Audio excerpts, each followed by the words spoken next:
Cuba devient un enfer financier. Après la suspension des transactions avec Visa et Mastercard sur l'île, Meliá a décidé de quitter 15 établissements. Des hôtels et d'autres entreprises étrangères ont commencé à s'éloigner du système touristique lié au conglomérat militaire Gaeza. Ce jeudi 4 juin 2026, la Havane se réveille assiégée par 3 coups durs en même temps. Moins de cartes, moins d'hôtels internationaux et moins de confiance pour ceux qui investissaient encore de l'argent dans le régime cubain. L'impact ne touche pas seulement le touriste qui essaye de payer un hébergement ou un repas. Il se fait sentir dans les caisses du gouvernement, dans les rentrées de devises, dans les hôtels vides, dans les coupures de courant, dans les rues en protestation et dans la pression de Washington sur la machine économique contrôlée par les militaires cubains. Qu'est-ce que le régime a perdu maintenant? Pourquoi les entreprises partent-elles? Comment Cuba va-t-elle encaisser ce choc? Je vais tout expliquer maintenant.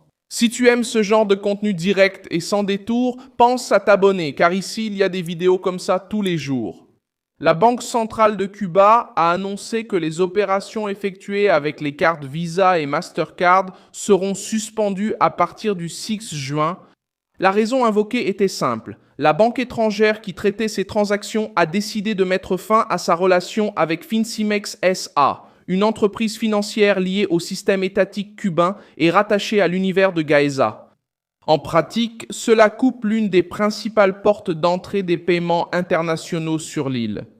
Le touriste arrive, essaie d'utiliser une carte reconnue dans le monde entier, mais le système qui soutenait l'opération cesse de fonctionner. C'est là que ça fait mal à la Havane. Il ne s'agit pas seulement d'une entreprise privée, on change la règle commerciale. Ce qui est touché, c'est le canal par lequel entre l'argent des hôtels, des restaurants, des magasins, des services touristiques et la consommation des visiteurs étrangers. Pendant des années, le régime a vendu l'image qu'il y avait encore une certaine normalité économique derrière les ressorts, les cartes internationales et les marques étrangères. Maintenant, ce vernis commence à s'effriter. Le visiteur peut même vouloir dépenser, mais la structure qui transformait cette dépense en devise pour le système cubain perd de sa force. La décision intervient après le décret signé par Donald Trump, le 1er mai élargissant les sanctions contre des secteurs de l'économie cubaine, y compris les domaines financiers, énergétiques, de sécurité, de défense et miniers, ainsi que les structures associées au gouvernement.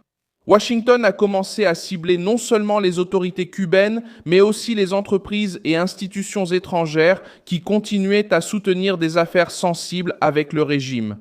Le délai de clôture ordonné pour certaines opérations impliquant le Gaesa se termine le 5 juin. C'est là que la pression cesse d'être un discours et entre dans le contrat, la banque, l'hôtel et la caisse. Gaesa est le nom qui apparaît au centre de cette crise. Le conglomérat dirigé par les militaires cubains est lié aux hôtels, au tourisme, aux finances, à la logistique et aux affaires stratégiques de l'île. Pour la Maison-Blanche, ce système concentre des ressources qui devraient servir au peuple cubain, mais qui finissent par préserver l'élite du régime. Meliá a annoncé qu'elle allait immédiatement cesser de gérer, de commercialiser et d'offrir des services de marque pour 15 hôtels à Cuba. L'entreprise espagnole était présente sur l'île depuis les années 90 et figurait parmi les principaux opérateurs touristiques étrangers à Cuba. Le départ a été justifié par des conditions géopolitiques, juridiques et économiques de plus en plus difficiles. En termes simples, l'opération est devenue trop risquée, trop peu rentable et trop exposée aux sanctions américaines. Le départ de Meliá n'est pas venu seul. Iberostar s'est également retiré de 12 hôtels liés à des structures sanctionnées. La société canadienne Blue Diamond Resorts suit le même mouvement de retrait, laissant des propriétés sous pression. Les compagnies maritimes et les compagnies aériennes ont également réduit ou suspendu leurs opérations liées à l'île. Cet ensemble montre que Cuba ne fait pas face à une crise isolée. Dans un réseau d'hôtels, le régime fait face à une fuite de compagnies. Confiance. Pendant longtemps, le tourisme a été présenté comme la vitrine économique du régime. Alors que la population faisait face à la pénurie, les hôtels internationaux servèrent de façade de stabilité. Mais cette façade dépendait du carburant, de l'énergie, des vols, des cartes, des fournisseurs, des banques et des marques étrangères. Lorsque ces piliers commencent à disparaître, le château ne s'effondre pas d'un coup, mais il commence à s'effriter de l'intérieur. Les chiffres du tourisme montraient déjà l'ampleur du problème avant ce nouveau coup. Cuba a reçu moins de 300 000 visiteurs étrangers au premier trimestre 2026, soit une baisse de 48% par rapport à la même période de l'année précédente. L'île perdait déjà des touristes à cause des coupures de courant, du manque de carburant, de l'insécurité opérationnelle et de la peur de se retrouver coincé lors d'un voyage sans infrastructure de base. Maintenant, avec les hôtels internationaux qui se retirent et les cartes qui cessent de fonctionner, le touriste qui pensait encore aller à Cuba est averti. Bien sûr, l'île devient plus difficile, plus chère et plus instable. Les coupures de courant complètent le tableau. En mai, des manifestations ont éclaté à La Havane. Après de longues coupures d'électricité, les habitants ont tapé sur des casseroles, bloqué des rues et exigé le rétablissement du courant. Il y a eu des rapports de certains endroits ayant passé plus de 40 heures sans électricité. Le régime a tenté de contrôler la pression, mais la scène de Cubains protestant dans la capitale montre que la crise a quitté les rapports pour descendre dans la rue. Le manque de carburant pèse aussi lourdement. Le gouvernement cubain lui-même a admis que la situation du diesel et du fioul était à un niveau critique. Sans carburant, il manque de transport. Sans transport, il manque d'approvisionnement. Sans approvisionnement, le tourisme s'arrête. Le commerce s'affaiblit et la vie quotidienne devient une épreuve de résistance. Le problème ne concerne pas que les grands hôtels.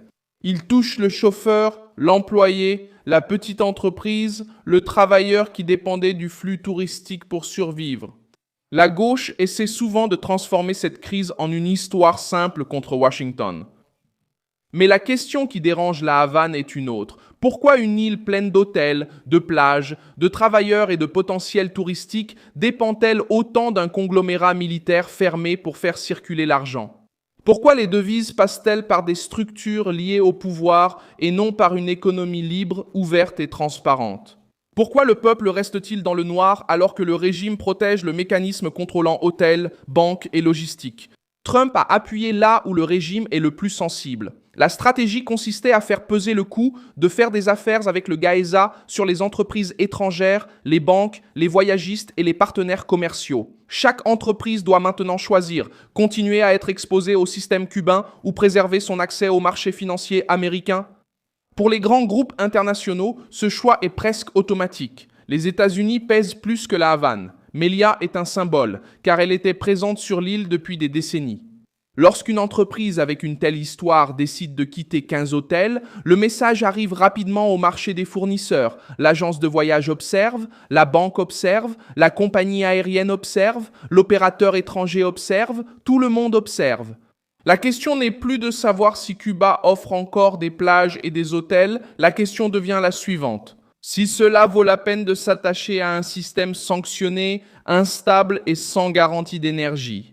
Si l'île n'arrive pas à traiter les cartes internationales reconnues, le tourisme reste limité à l'argent liquide, à des arrangements parallèles et à un risque accru pour ceux qui entrent sur le territoire. Et cela n'attire pas les visiteurs, cela les fait fuir. Cuba a toujours essayé de vendre au monde un mélange de tourisme, de révolution romantique et de résistance politique. Mais aujourd'hui, l'image est différente. Hôtels inactifs, cartes suspendues, coupures de courant prolongées, rues en colère et entreprises étrangères cherchant la porte de sortie. Le touriste qui arrivera après le 6 juin trouvera une île encore plus paralysée. L'opérateur étranger trouvera un marché plus ouvert. Le régime aura moins de marge pour cacher la crise derrière une façade touristique. Et le peuple cubain continuera de voir, en pratique, la différence entre une économie ouverte et une machine d'État qui contrôle tout jusqu'au moment où tout commence à échouer. Je suis Milson Alves, internationaliste, et mon objectif est de vous tenir bien informé avec la vérité chaque jour. Les liens des actualités se trouvent dans la description de la vidéo. Laisse un like sur cette vidéo, abonne-toi à la chaîne et, à la fin, jette un œil aux commentaires pour être encore plus engagé avec la communauté. Milson Alves.